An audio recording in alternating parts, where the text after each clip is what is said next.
请院长带大家一起举出右手或左手拇指来一个赞。展望台湾新未来，生医产业赞。好。对，我想有没有漏洞，大家心知肚明了哈。那不过任何的一个情报哈，我们都会予以重视。那在台湾里面就相关的情况，我们把疫调做好。那检讨我们的流程上面有没有什么疏失的地方，有没有什么地方可以改进？有关这相关食品的进口，那基本上我们还是要有一个科学的证据嘛，那国际的标准，那我们会落实查验，那对于相关的标示会强化。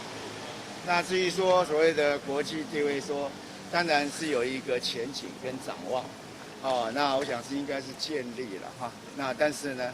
没有安全，就没有这些开放的事。因为现在啊，这个地方包围中央，那你有可能就是去亲自跟他们沟通吗？他们还是非常坚持，这地方政府坚持要零检出。不好意思啊，沟通是一定要沟通的嘛，这个政府大家就是要沟通讨论，然后虚心请教，然后建立共识。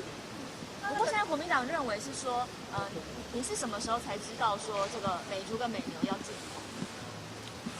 这个政策的形成当然有一段时间但是确实在决定，我们有做一些长期的准备，所以在决定的时间，当然最后是比较仓促一点。不过这决策很明快，那我们就根据刚才我讲的科学的证据跟国际的接轨，另外就加强查验然后我们要让大家能够放心，标示清楚，马上就去落实去相关的事情嘛决策出来，当然我们要检验它可行不可行嘛。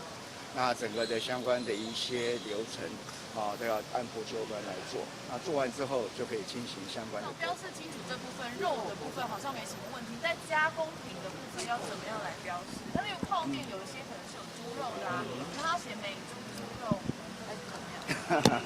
没有，这里面有很多，有些要从源头管理，在源头的标示把它做好。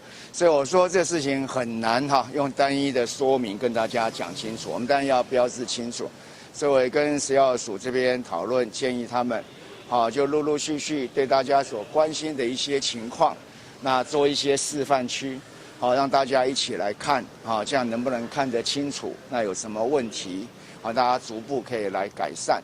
所以在这段时间，我们还有一点时间，一步一步的把大家意见收集清楚，那把它做到最好。那就有相关的一些大家所讲，我们这先照流程走。那现在我们可能把这些相关的报告先检视清楚来。好。